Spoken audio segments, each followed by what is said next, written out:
That's another problem. Short-sightedness. That's another problem. Now, I challenge you, African leaders. I challenge you, educationists. I challenge you, intellectuals. I challenge you, children of Africa. This is the time for innovation. And innovation is not about going and get a PhD from America or anywhere. Innovation, you can start from home. Whatever you were born with, you are talented African. You can do something. And I just want to ask governments, you should now liberalize the economy of Africa, whereby you should be able to fund the innovations of local people.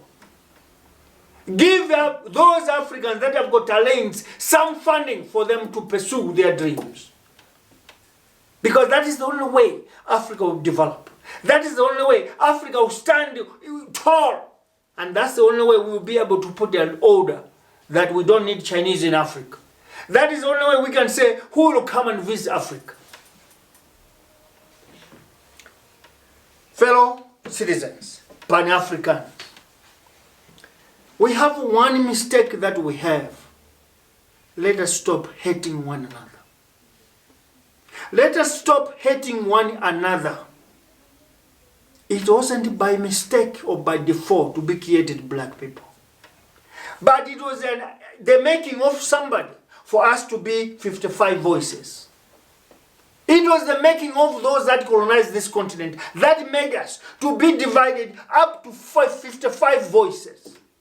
And if we are not careful, we'll have more voices. Because there are many countries that want to stand alone. Secede from other countries.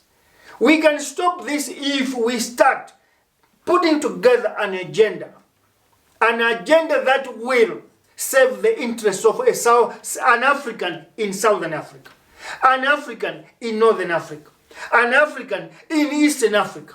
An African in West Africa. If we put that agenda, we are going to get rid of all these challenges we are facing. The economy will be boosted.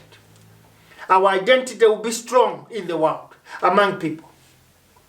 And we will stand to make decisions for this continent ourselves. Because as I speak to you, we don't have any agenda that defends this continent.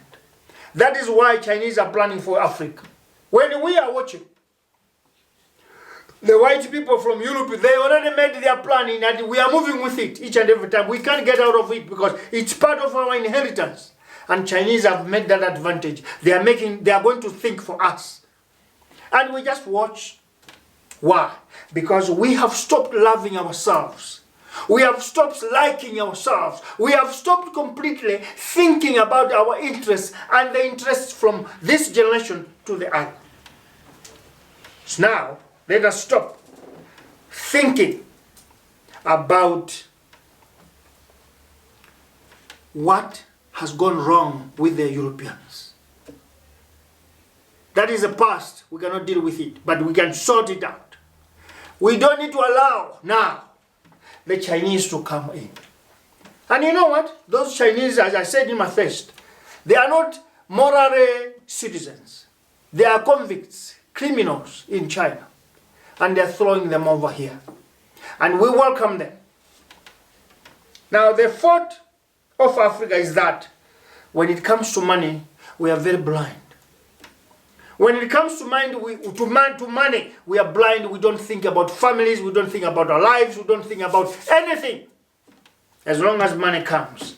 But I want to say, money is a legal tender that has got no name. It can change. It can be yours, it can be mine.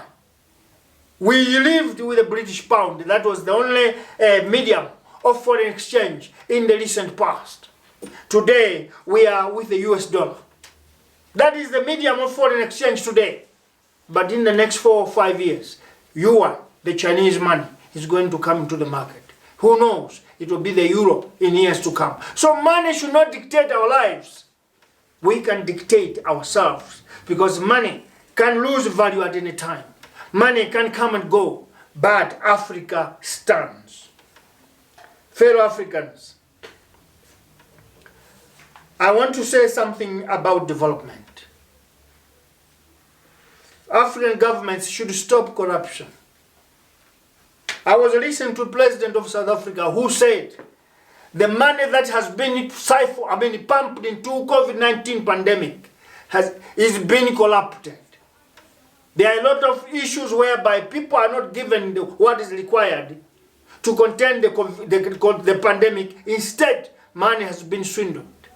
And that is not only South Africa. In Malawi, it's like that. Everywhere, it's that. You know why? The money is always, it's not coming from South African pockets. It's not coming from Malawian pockets. It's money coming from international community. So we don't mind because it's not our money.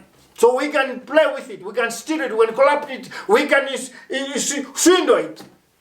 Now, if only we realize that let's stop begging.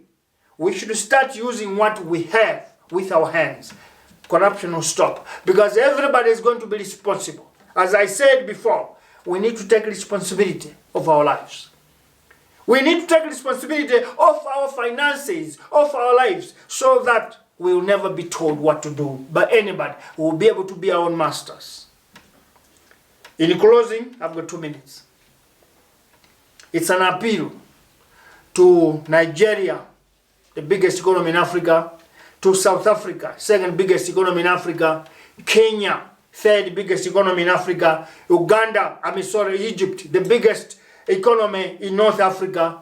You are the people to lead the think tank of Africa.